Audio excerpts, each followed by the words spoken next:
compare? Why are we comparing is what my question is. நம்ம வந்து இந்த மாநிலத்துல கம்மியா இருக்கு, நம்ம மாநிலத்துல அதிகமா இருக்கு, அந்த கட்சி வந்து காங்கிரஸ் ஆட்சியில அதிகமா இருக்கு, இங்க பிஜேபியில வந்து கம்மியா இருக்கு, இல்ல இந்த இடத்துல பிஜேபி வந்து ஆளுங்கட்சி இருக்கு, அதனால தான் அங்க அதிகமா இருக்கு.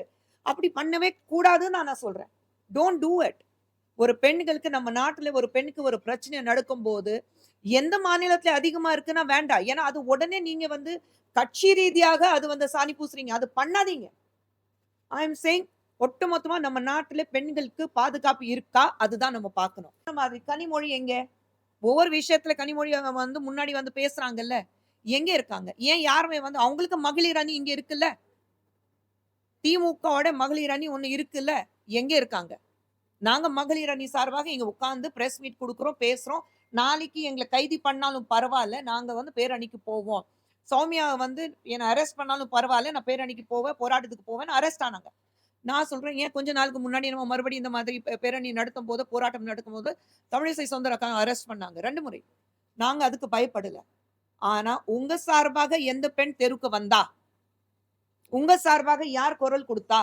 யாராவது திமுகல இருந்து இதுவரைக்கும் ஒரு பெண் மந்திரி இருக்கட்டும், இல்ல ஒரு எம்பி இருக்கட்டும், ஒரு எம்எல்ஏ இருக்கட்டும், யாராவது குரல் குடுத்தாங்களா? தனி ரோட்ல பார்த்தா பயம் இருக்கும். ஒரு ரூம்ல ஒரு பையனோட இருந்தா பயமா இருக்கும். அந்த அளவுக்கு துன்பப்படுத்ததுக்கு அப்புறம் நீங்க 25 லட்சம் நாங்க குடுத்துட்டோம். அதனால தான் கல்வி வந்து ஃப்ரீயா குடுத்துட்டோம். அதனால தான் எல்லாமே சரியாயிடும்ங்கிறது கிடையாது. சாராயம் குடிச்சிட்டு இறந்தாங்க. அதுக்கப்புறம் என்னாச்சு? ஏதாவது வந்ததா? தகவல் வந்ததா? அங்க யார் கள்ளச்சாராயம் காய்ச்சுனாங்க? அவங்க வந்து திமுகவுக்கு சார்ந்தவங்க தான். அவங்க ஏதாவது அவங்க தகவல் கிடைச்சதா? என்ன ஆனாங்க? அத பத்தி யாராவது பேசுறோமா? அவங்களுக்கு அந்த அந்த கிராமத்துல இருக்கிறவங்களுக்கு நியாயம் கிடைச்சதா? இல்லல்ல? கேக்குதா? இந்த பிரச்சனை இன்னைக்கு நடந்த ஒரு பெண் குழந்தைக்கு இப்ப நடந்த பிரச்சனையோட நிக்க கூடாது. 25 லட்ச ரூபாய் அவ குடுத்தாச்சு அந்த குழந்தைக்கு. அவ வந்து வாழ்க்கையில எந்த அளவுக்கு பாதிக்கப்பட்டிருக்கா, அது யாராலயும் சாகுற வரைக்கும் அவளால மறக்க முடியுமா? அவ குடும்பத்துக்கு நடந்த பிரச்சனை அவங்களால மறக்க முடியுமா? பெற்றோர்களுடைய அந்த துன்பம் இதுவரைக்கும் அந்த குழந்தை இருக்கிற வரைக்கும், அவங்க உயிரோட இருக்கிற வரைக்கும் அந்த துன்பம் இருக்கத்தானே செய்யும். ஒவ்வொரு முறையும் அந்த குழந்தை ஒரு நிமிஷம் எங்கிருந்து வெளியில இருந்து உள்ள வரும்போது, அந்த பயம் இருந்துட்டா தான் இருக்கும். ஒரு இருட்டு பார்த்த பயம் இருக்கும். ஒரு ஆம்பளை இது எங்கே முற்றுப்புள்ளி வைக்கணும்? அரெஸ்ட் பண்ண உடனே ஏன் விட்டீங்க? அவன் ஹிஸ்டரி ஷீட்டர் தானே! ஏற்கனவே அவன் மேல பல கேஸஸ் இருக்குல்ல.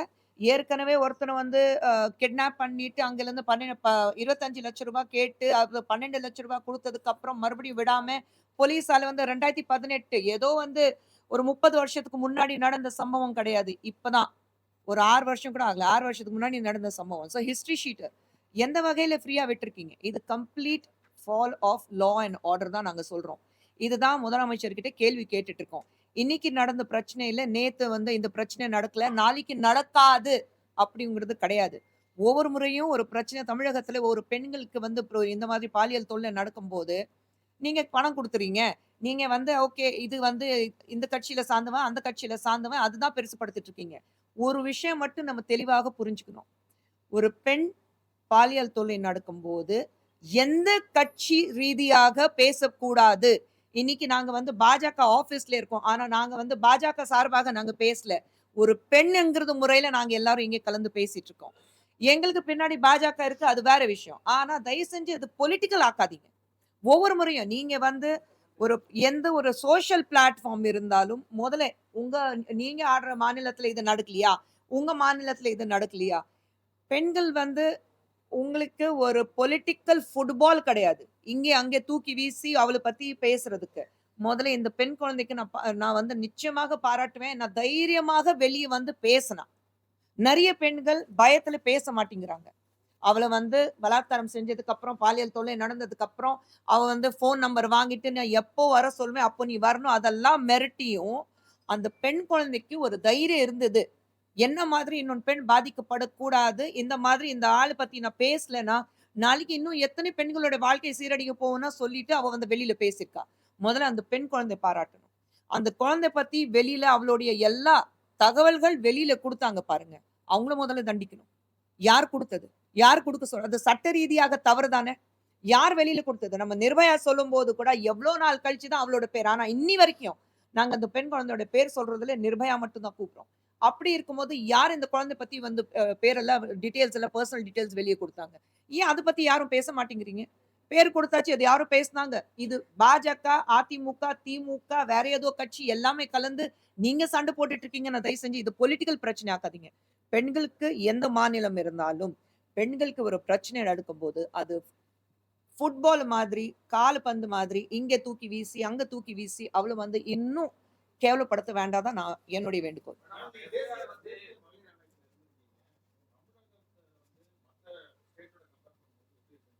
நான் இப்போ NCW மெம்பர் இல்ல. அதனால தான் அத பத்தி என்னால பேசக்கூடாது. இருந்திருக்கேன். அதனால தான். ஆனா இப்போ இல்ல. சோ அத பத்தி நான் இப்போ பேசவும் கூடாது.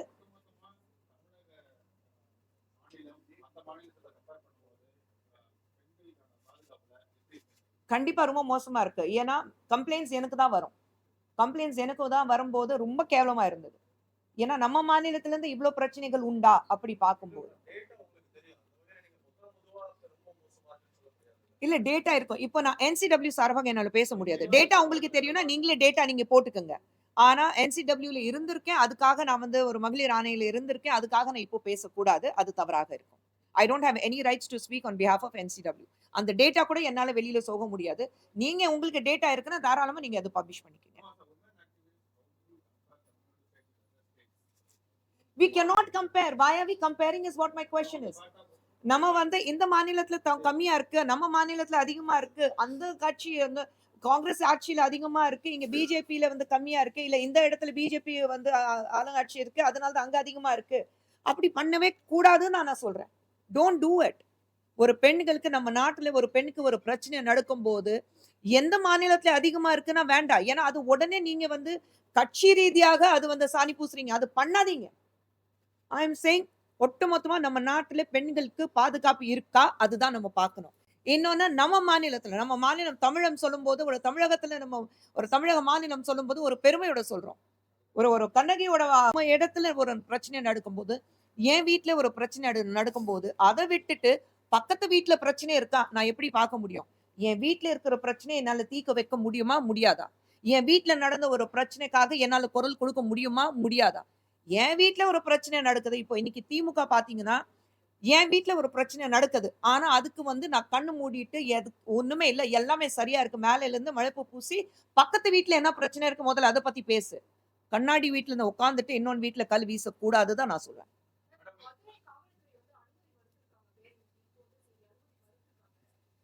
அத நீங்க கேளுங்க. ஏன் அனுமதி மறுத்துறாங்க? இப்போ எல்லாத்துக்கும் நீங்க உங்க ஆளுங்கட்சியில இருக்கும்போது, நீங்க வந்து உங்களுக்கு கூட்டணியில இருக்கிறவங்களுக்கு நீங்க வந்து எல்லா பெர்மிஷன் குடுக்குறீங்கல்ல. அப்போ மத்தவங்க வந்து ஒரு போராடணும்னு சொல்லும்போது, ஒரு பேரணி நடத்தணும்னு நான் சொல்லும்போது, ஏன் நீங்க பெர்மிஷன் குடுக்க மாட்டேங்கிறீங்க? இன்னைக்கு ஏன் சௌமியாவ நீங்க அரெஸ்ட் பண்ணியிருக்கீங்க? ஏன்னா உங்களுக்கு சாதகமா இல்ல. இன்னொன்னு வந்து தவறு நடந்திருக்கு. தவறு நடக்கும்போது உங்களால அத தட்டி கேட்கிறதுக்கு உங்களுக்கு தைரியம் கிடையாது. ஆனா, மத்த பெண்களுக்கு தைரியம் இருக்கும்போது, அதுவும் நீங்க தடுக்கிறீங்க. நான் இதே கேட்பேன். இவங்க சொன்ன மாதிரி கனிமொழி எங்க? ஒவ்வொரு விஷயத்துல கனிமொழி அவங்க வந்து முன்னாடி வந்து பேசுறாங்கல்ல. எங்க இருக்காங்க? ஏன் யாருமே வந்து அவங்களுக்கு மகளிர் அணி இங்க இருக்குல்ல. திமுகவோட மகளிர் அணி ஒண்ணு இருக்குல்ல. எங்க இருக்காங்க? நாங்க மகளிர் அணி சார்பாக இங்க உட்கார்ந்து பிரஸ் மீட் குடுக்குறோம், பேசுறோம். நாளைக்கு எங்கள கைது பண்ணாலும் பரவால்ல. நாங்க வந்து பேரணிக்கு போவோம். சௌமியா வந்து என்ன அரெஸ்ட் பண்ணாலும் பரவால்ல. நான் பேரணிக்கு போவேன், போராட்டத்துக்கு போவேன்னு அரெஸ்ட் ஆனாங்க. நான் சொல்றேன், ஏன் கொஞ்ச நாளுக்கு முன்னாடி நம்ம மறுபடியும் இந்த மாதிரி பேரணி நடத்தும்போது, போராட்டம் நடக்கும்போது, தமிழிசை சவுந்தரராஜன் அரெஸ்ட் பண்ணாங்க 2 முறை. நாங்க அதுக்கு பயப்படல. ஆனா, உங்க சார்பாக எந்த பெண் தெருவுக்கு வந்தா? உங்க சார்பாக யார் குரல் குடுத்தா? யாராவது திமுகலருந்து இதுவரைக்கும் ஒரு பெண் மந்திரி இருக்கட்டும், இல்ல ஒரு எம்பி இருக்கட்டும், ஒரு எம்எல்ஏ இருக்கட்டும், யாராவது குரல் குடுத்தாங்களா? ஏன் எல்லாரும் மௌனமா இருக்கீங்க நான் கேட்கிறேன்.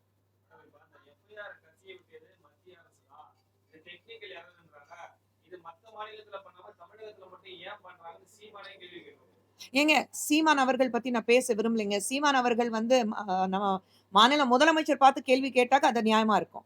சரிங்களா? ஒரு குற்றம் சாட்டணும்ங்கிறதுக்காக நீங்க என்ன வேணாலும் சொல்லலாம். சீமான் அவர்களுக்கு நான் பதில் குடுக்க விரும்பல. சென்னை ஹைகோர்ட்ல ரிப்போர்ட் பண்ணியிருக்காங்க. ஐபிசி செக்ஷன் டிஎன்எஸ்ல மாத்தப்படும்போது அந்த டெக்னிக்கல் எரரால தான் எஃப்ஐஆர் ரிலீஸ் ஆயிருக்கு அப்படின்னு அத எப்படிங்க டெக்னிக்கல் எரர்ல ரிலீஸ் ஆகும்? ஹைகோர்ட்ல ரிப்போர்ட் பண்ணிருக்காங்க. ஹைகோர்ட்டோட ஆர்டர் அதுதானா? High Court approved of that? Has High Court accepted that there's a technical error? நம்ம அது ஒண்ணு பார்க்கணும்ல. நீங்க யார் வேணாலும் நீங்க வந்து மனு தாக்கல் பண்ணலாம், சொல்லலாம். இது வந்து technical error. But I am saying அதுக்கு தான உங்களுக்கு தனிப்பட்ட முறையில உங்களுக்கு சட்டம் இருக்கு. நீங்க அதுதான பார்க்கணும். இப்ப இதுல 2 பேர் தரப்புலயும் தான வந்து நடவடிக்கை எடுக்க வேண்டியது அவசியம். மாநில காவல்துறை அதே போல வந்து நீங்க நடவடிக்கை எடுங்க. அதனால தான் நாங்க வந்து நீங்க வந்து நடவடிக்கை எடுக்காதீங்கன்னு நாங்க யாருமே சொல்லல. நீங்க ஒரு பெண்ணுக்கு பாதுகாப்பா இருக்கணும். ஒரு பெண்ணுக்கு நியாயம் கிடைக்கணும்னா என்ன என்ன ஒரு நடவடிக்கை எடுக்கணும், அத தாராளமா எடுங்க. நான் சொல்றது ஒண்ணு. எங்கேயாவது நம்ம வீட்ல ஒரு டேப்ல வந்து எங்கேயாவது ஒரு லீக்கேஜ் இருந்தா, அதுதான் முதல்ல சீல் பண்ணுவோம். மொத்தமா மேலருந்து ஃபுல்லா விழும்போது அப்புறம் பார்த்துக்கலாங்கிறது கிடையாது. எங்க லீக்கேஜ் இருக்கு முதல்ல அத சீல் பண்ணுங்களேன். ஏன் ஒவ்வொரு முறையும் ஒரு பெண் தான் பலியாக்கணுமா இந்த மாதிரி விஷயத்துக்கு?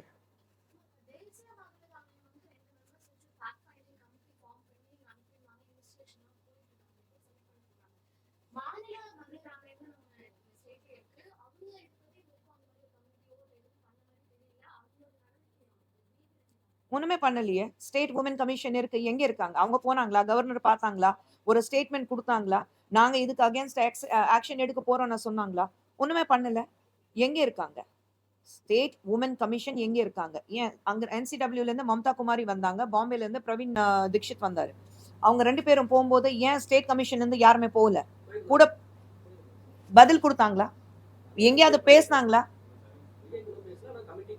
கமிட்டி பேசுனாங்களான்னு சொல்றேன். எங்கேயுமே பேசல. அப்ப ஸ்டேட் கமிஷன் ஒரு ரிப்போர்ட் குடுக்கணும்னா NCW தைரியமா வந்து நாங்க சூமோட்டோ எடுக்கிறோம். இமிடியேட்டா ஒரு டீம் குடுக்குறோம்னா ஏன் ஸ்டேட் கமிஷன்ல இருந்து யாருமே போகல? ஏன்னா you are controlled by the state, you are controlled by the government. அவங்க சொல்றதா நம்ம அந்த சட்டம் என்னன்னா, இவங்க என்ன சொல்றாங்க, ஆளுங்கட்சி என்ன சொல்லுது, அதுதான் நாங்க பண்ணுவோம்னு சொல்லிட்டு உட்கார்ந்துட்டு இருக்காங்க. யார் அந்த சார் அப்படிங்கிறது வந்து ஒரு முக்கியமான விவாதமா இருக்கு மேடம். பிஜேபி தரப்புலையும் அதை இன்னும் தொடர்ந்து முன்வைக்கிறீங்களா? ஞானசேகருக்கு பின்னணியில யாரு இருப்பாங்கன்னு பிஜேபி தரப்புலையும் ஆமாங்க, அதுதானே கேள்வி கேட்டுட்டு இருக்கோம். யார் அந்த சார்? சார் சொல்லி தான் விட்டோம். யார் அந்த சார்? போலீஸ் என்ன சொல்றா, மொபைல் ஏர்பிளேன் மோட்ல இருந்துச்சு, ஆன்ல இல்ல, அவர் மிரட்டுறதுக்காண்டி அந்த தன்னோட கருத்துக்கு இணங்க வைக்கிறதுக்காண்டி அப்படி மிரட்டி இருக்காரு அப்படிங்கிற மாதிரி போலீஸ். எங்க போலீஸ் அப்படி பதில் சொல்லலாமா?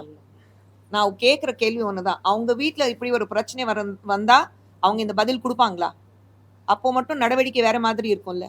எல்லாமே உணர்வுபூர்வமா இல்லைங்க, மனிதர்கள் சொல்லும் போது நமக்கு வந்து ஆனா உணர்வுபூர்வமா இருக்கிறதுனாலதான் நம்ம இங்க உட்கார்ந்துட்டு பேசிட்டு இருக்கோங்க. எல்லாரும் நாங்க வந்து மிஷின் கிடையாதுல்ல. சோ அப்படி இருக்கும்போது சிம்பிளான விஷயம், நீங்க என்ன சட்டம் இருந்தாலும் சட்டத்துக்கு நேராக எதிராக தான் நடந்திருக்கு இந்த விஷயம். உங்களுக்கு எல்லாருக்கும் தெரியும், நம்ம எல்லாருக்கும் தெரிஞ்ச விஷயம். சரிங்களா? ஆனா கேட்கிற கேள்வி, அவங்க வந்து சட்டத்துக்கு பேப்பர்ல எப்படி இருந்தது, வாட்ஸ்அப்ல எப்படி இருந்தது, குரூப்ல எப்படி இருந்தது, அதுக்காக தான் இது பண்ணோம். உங்க வீட்ல நடந்தா இது பதில் வருமானா என்னோட கேள்வி அதுதான். வராதுல்ல. அப்ப அந்த குழந்தை உங்க வீட்டு குழந்தைன்னு பாத்துக்கங்கன்னு நான் சொல்றேன். மேடம், தேசிய மகளிர் ஆணைய பொறுப்புல இருந்து நீங்க விலகியதுக்கு பிறகு ரொம்ப பெருசா நிகழ்ச்சிகளை பார்க்க முடியல. கட்சி நிகழ்ச்சிக்கு உங்களை அழைக்கல அப்படின்றதெல்லாம் பேசி இன்னைக்கு எங்க இருக்கேன்? இன்னைக்கு எங்க இருக்கேன்? நான் எங்கேயுமே வந்து ஃபர்ஸ்ட் ஆஃப் ஆல் அன்னைக்கு நடந்த விஷயம் வந்து ரொம்ப தவறானது. ஆர்டிகல் 21 கான்ஸ்டிடியூஷன் படி என் அனுமதி இல்லாம என் வாய்ஸ் ரெக்கார்டு பண்றது மிகப்பெரிய குற்றமாகும். சரிங்களா? அதுதான் அன்னைக்கு நடந்தது. அதெல்லாம் விட்டாச்சு. அதெல்லாம் தாண்டி போயாச்சு. தவறு நடந்தது, அவங்களும் வந்து மன்னிப்பு கேட்டுட்டாங்க. அது விட்டாச்சு. இதுக்கப்புறம் என்ன புது வருஷத்துல புதுசா என்ன பண்ணணும், இன்னும் நல்ல நல்ல வகையில இன்னும் என்னென்ன விஷயங்கள் நம்ம பண்ண முடியும், அதுதான் பார்த்துட்டு போகணும்னா தவிர கடந்த விஷயம் அப்படி கடந்து போகட்டும். No point.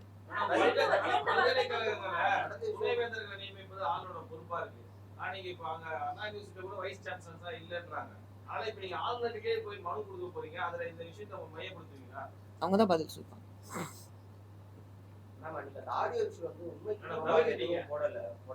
என்னங்க?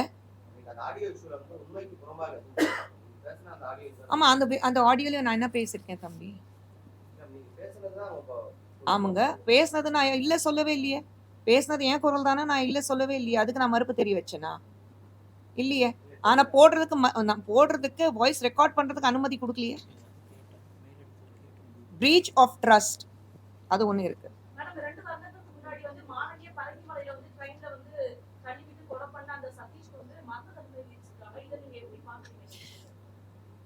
நம்ம சமுதாயத்துல நம்ம நாட்டுல ஒரு மிக இந்த மாதிரி ஒரு சிவிய தண்டனை கொடுக்காத பட்சத்தில் இந்த மாதிரி தவறுகள் நடந்துட்டு தான் இருக்கும். இங்கே குற்றம் செய்யறவங்க நம்ம நாட்டோட எல்லை தாண்டி போன உடனே குற்றம் பண்றதுக்கு எங்கேயாவது எச்ச துப்புறதுக்கு யோசிக்கிறாங்கல்ல, அப்ப நம்ம நாட்டுல மட்டும் ஏன் அந்த பயம் கிடையாது? ரோடுல ஒரு ட்ராக்ல போயிட்டு இருக்கும்போது ரோடு ட்ராக் மாறி நீங்க வேற லேன்ல போறதுக்கு பயப்படுவாங்கல்ல. ஒரு சிக்னல்ல நிக்கும் போது ரெட் இருந்தா எல்லோ விழுந்தாலும் உட்கார்ந்து நின்னுடுவாங்கல்ல. அதை தாண்டி போக கூடாது. ஜெப்ரா கிராசிங் அந்த கோடு இருக்கும், அதை தாண்டியும் போக மாட்டாங்க. நம்ம நாட்டுல மட்டும் ஏன் நீங்க வந்து அந்த சட்டத்தை மதிக்க மாட்டேங்கிறீங்க நான் கேட்கிறேன். இவ்வளோ பார்க்கக்கூடியவங்க இதே ஆண்கள் வந்து வெளிநாட்டுல போய் ஒரு பெண் தொடுறதுக்கு ஒரு வகை இல்ல, 1000 தடவை யோசிப்பாங்க. அப்போ நம்ம நாட்டுல இருக்கிற பெண்கள் அவ்வளவு இலவமா போச்சு. யார் வேணாலும், யார் வீட்டு பெண் இருந்தாலும் நான் தொடுவேன், நான் என்ன வேணாலும் பண்ணுவேன். அந்த சட்டத்தோடைய பயம் ஏன் கிடையாது? இந்த மாதிரி ஒரு மரண தண்டனை, இந்த மாதிரி ஒரு கடுமையான தண்டனை கொடுத்தாதான் அந்த பயம் வரும். நம்ம நாட்டுல பயம் வர வரைக்கும், அந்த சட்டத்தோட பயம் வர வரைக்கும் எதுவுமே நடக்காது. ஏனுங்க? ஏன் இது வரைக்கும் என்ன பிரச்சனை நடந்தது குஷ்பு சுந்தருக்கு? என்ன பிரச்சனை இருக்கு? நல்லாதான் இருக்கேன்.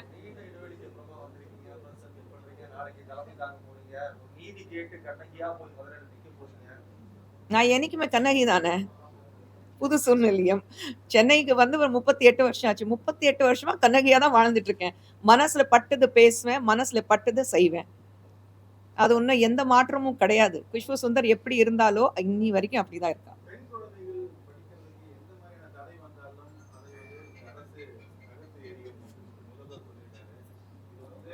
பெண்களுக்கு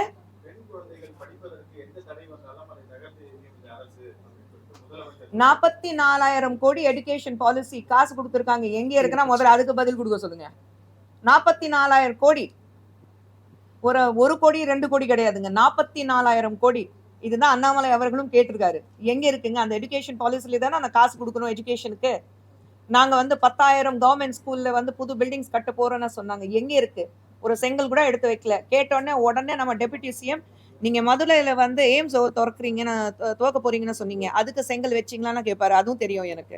அதுக்கு இதுக்கு சம்மந்தமே இல்லை. அது சென்ட்ரல் கவர்மெண்ட். நீங்க இங்கே வந்து இந்த மாதிரி வாக்குறுதி கொடுத்தீங்க எலெக்ஷன் டைம்ல. இது 4 வருஷத்துல 44,000 கோடி. அப்போ கணக்கு பண்ணீங்கன்னா ஒரு வருஷத்துக்கு எத்தனை ஆச்சு உங்களுக்கு? 4,200 கோடி. எங்க இருக்கு? அதுக்கு பதில் கொடுக்க சொல்லுங்க முதலமைச்சர் அவர்கள். என்னங்க?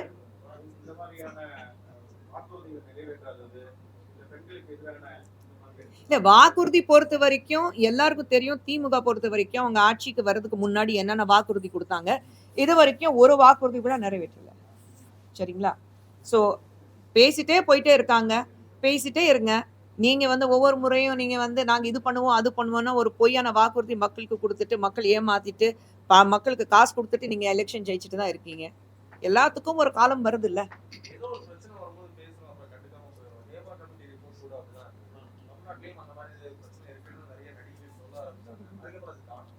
எல்லாமே பிரஸ்ல சொல்லணும் அவசியமே இல்லை. ஏன் அது வந்து நடிகர் சங்கத்துல நடந்துட்டு தான் இருக்கு. நாங்க கேசஸ் வாங்கிட்டு தான் இருக்கோம், நாங்க சால்வ் பண்ணிட்டு தான் இருக்கோம்.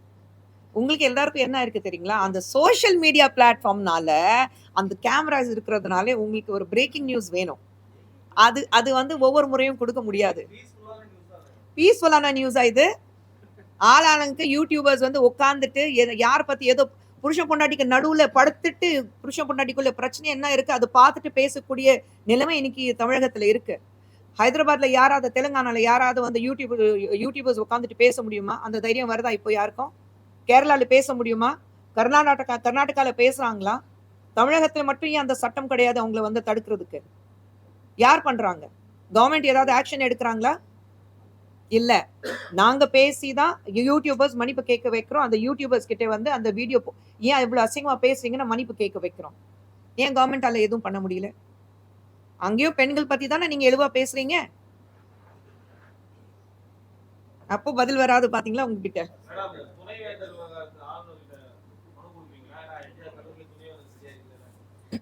அது நம்ம மேலிடத்துல கேட்டுட்டு நம்ம மனுவில் அதை அதில் இல்லை அந்த அந்த மனு கொடுக்கும்போது அதில் சேர்த்துக்கிறத பற்றி நாங்கள் மாநிலத்தில் தலைமையில் கேட்டுட்டு நாங்கள் அதை முடிவு சொல்கிறோம்.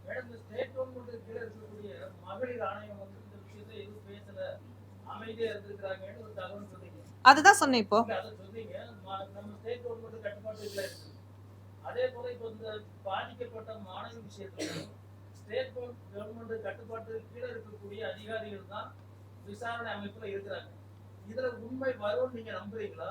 ஏற்கனவே இதே போல போடப்பட்ட பல வழக்குகள் அண்ணா நகர் சம்பவம் உட்பட எல்லாமே கிடப்புலதான் போச்சு, எந்த முடிவுகளும் வந்தது இல்ல.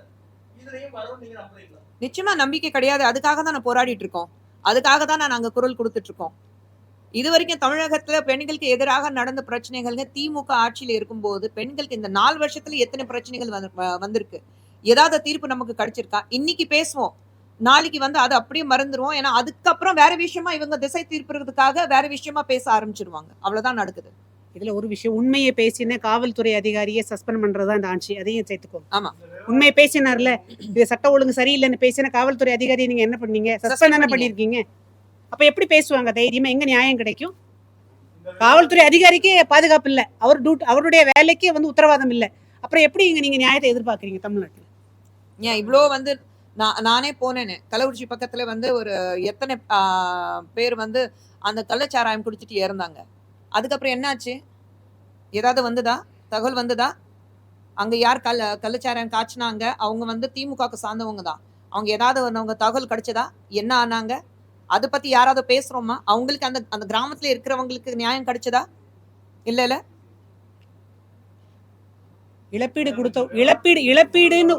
இழப்பீடுன்னு ஒண்ணு கொடுத்த உடனே அந்த பிரச்சனைக்கு முற்றுப்புள்ளி வைக்கலாம்னு நினைக்கிறாங்க. அவ்வளவுதான், முடிஞ்சு போச்சு. Okay, ton. ஓகே, கண்டிப்பா. நன்றி. எல்லாரும் வாங்க, உங்க எல்லாரையும் அழைக்கிறோம்.